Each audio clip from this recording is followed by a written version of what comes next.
Alors justement, Guy Vasseur, qui est donc l'invité politique du lundi, Pierre Bouchenot.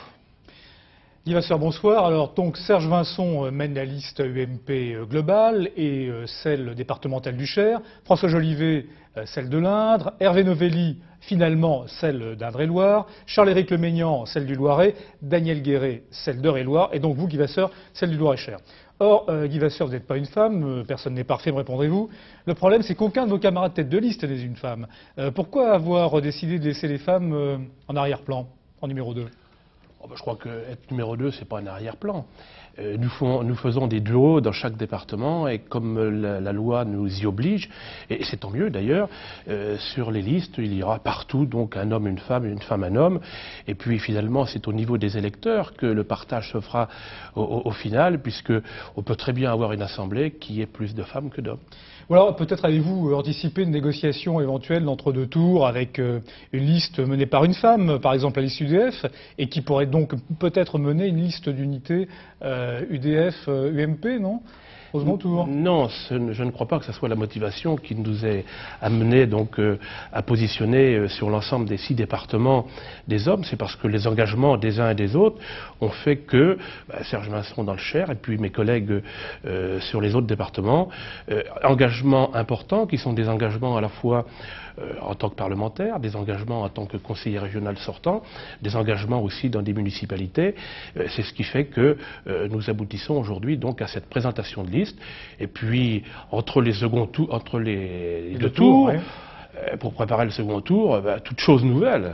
Alors Hervé Novelli finalement, à votre surprise peut-être, est tête de liste UMP en Indre-et-Loire. Non, je pense que... Tout est oublié de la concurrence jusqu'au dernier moment. Hervé Novelli, Serge Vincent, ça y est, on efface tout. Écoutez, nous sommes tous derrière Serge Vincent et tous pour faire gagner cette région, pour faire en sorte que la région centre, demain, redevienne ce qu'elle a été, mais surtout projetons-nous dans l'avenir. Et je crois qu'il n'y a pas besoin, il n'y a pas surtout de divergence et de différence entre les uns et les autres. Nous roulons tous derrière Serge Vincent. Alors sur le fond maintenant, vous avez vu tout à l'heure ce reportage sur l'inquiétude très grande des chercheurs en région centre comme partout ailleurs en France. La région centre en matière de recherche, ce sont de très grands organismes implantés ici, qui représentent de nombreux emplois, des milliers d'emplois, le CNRS, le BRGM, l'INRA, le CEA également à Tours, qui travaille sur la pile à hydrogène, bref des secteurs d'avenir. Et le cri misère, qu'est-ce que vous en pensez, vous ? Écoutez, moi je n'ai pas les moyens de regarder de manière concrète ce qui se passe dans chacun des centres que vous venez d'évoquer. Simplement, ce que je pense et ce que nous pensons donc au niveau de l'UMP, et Serge Vincent l'a dit tout à l'heure dans son point presse, la recherche, le développement de l'enseignement supérieur sont dans notre région donc une des priorités. Comme cette priorité doit être au niveau national. Le Premier ministre vient de le réaffirmer.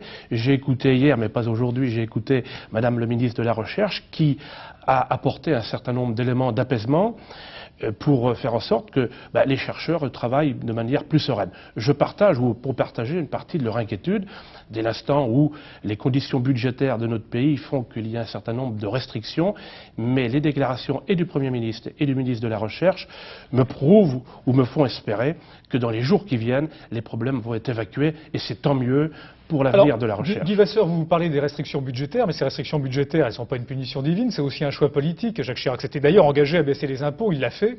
Résultat des courses, effectivement, il faut saquer un certain nombre de budgets, dont celui de la recherche. Ça ne vous pose pas problème ? Non, je ne partage pas votre point de vue. Je ne pense pas que le budget de la recherche soit saqué. Ce qui a été dit tout à l'heure, c'est que les fonds qui ont été bloqués en 2002 seront débloqués fonction des besoins. Moi, je suis prêt, et derrière Serge Vincent, à faire en sorte que, y compris dans la région centre, nous puissions aider les équipes de chercheurs, les centres de recherche à faire débloquer cette situation.